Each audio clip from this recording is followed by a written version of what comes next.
Assalamu alaikum. Hey guys, this is Abdul Shaheed with an early morning, like what I believe is a gem actually. So anyway, I wanted to share this message with you.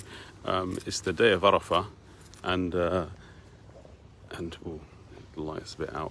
So it's the day of Arafah, and today everyone's going to be, many of us, we're going to be earnestly making a lot of dua and spending a lot of time asking Allah subhanahu wa ta'ala for all of the things that you want. And I've been thinking about this. I've been thinking, it's the day where you wanna ask for everything that you could possibly want, and you don't want to be stingy. Everyone's obviously, a lot of people are fasting. A lot of people aren't fasting as well, and that's okay. Those who can, and those who can't, they'll get rewarded for their intentions. But here's the thing, the one thing that everyone can do and that everyone should do is that they should not be stingy on this day. And one of the best of supplications you can make is or it's a dhikr, is La ilaha illallah wahdahu la sharika lahu lahul mulku wa lahul hamdu wa huwa ala kulli shay'in qadir.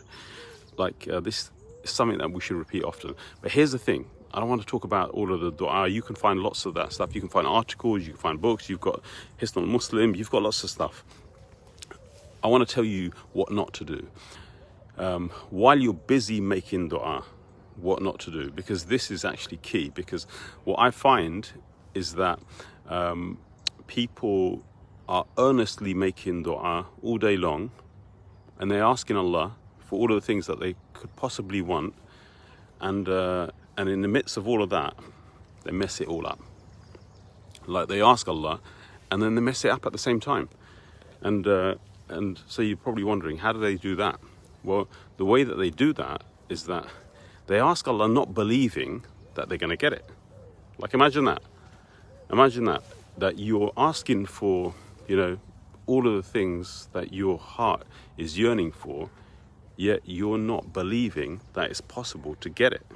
Sorry, the sun's just really, you're going to have to bear with me. So you're asking for all of those things, yet you're not believing that it's possible to get it.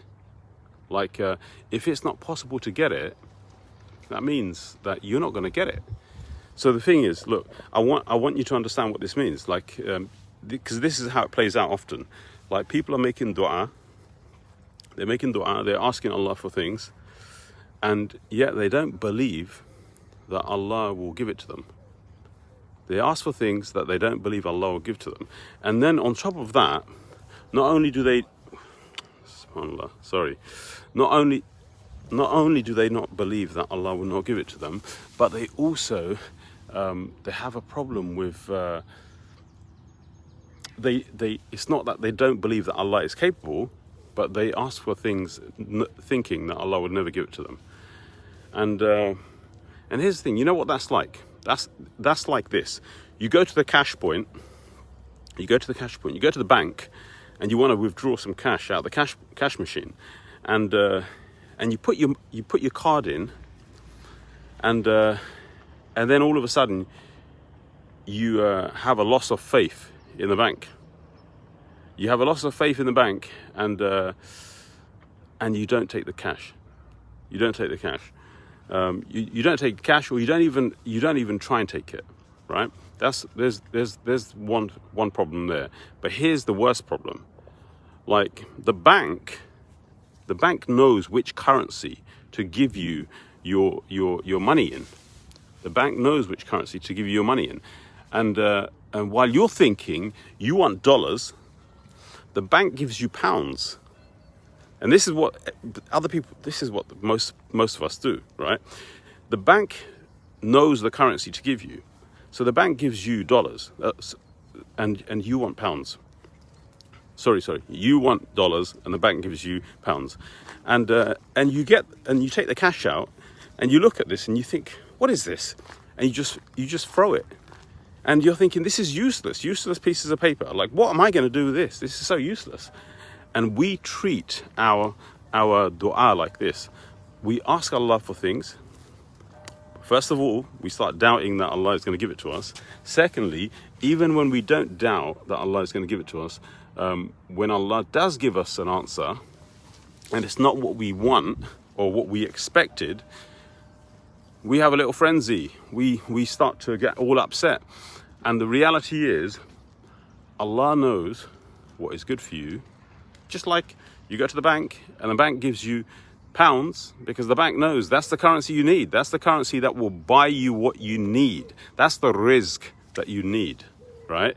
And you're actually upset that you're not getting dollars.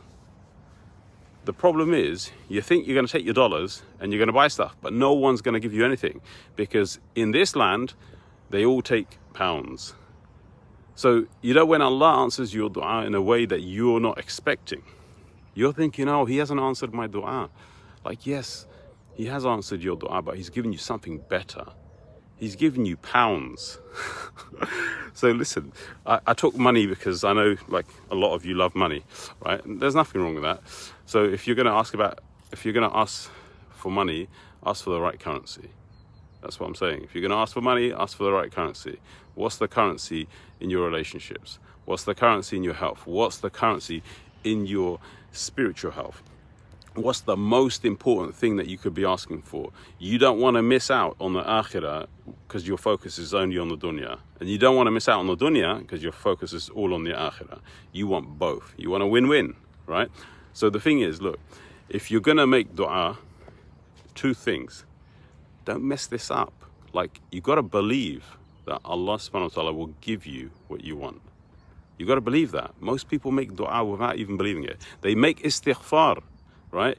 The thing that you need the most, they make istighfar and they don't even believe that Allah's going to forgive them. They don't forgive themselves. And then they think that, Allah has a limited mercy like they have, right? Because they won't forgive themselves, they think that Allah, Ar-Rahman Ar-Rahim, won't forgive them. So the thing is, like, you've got to believe first. That's the number one. You've got to believe. Number two, like when Allah gives you pounds, don't complain it's not dollars.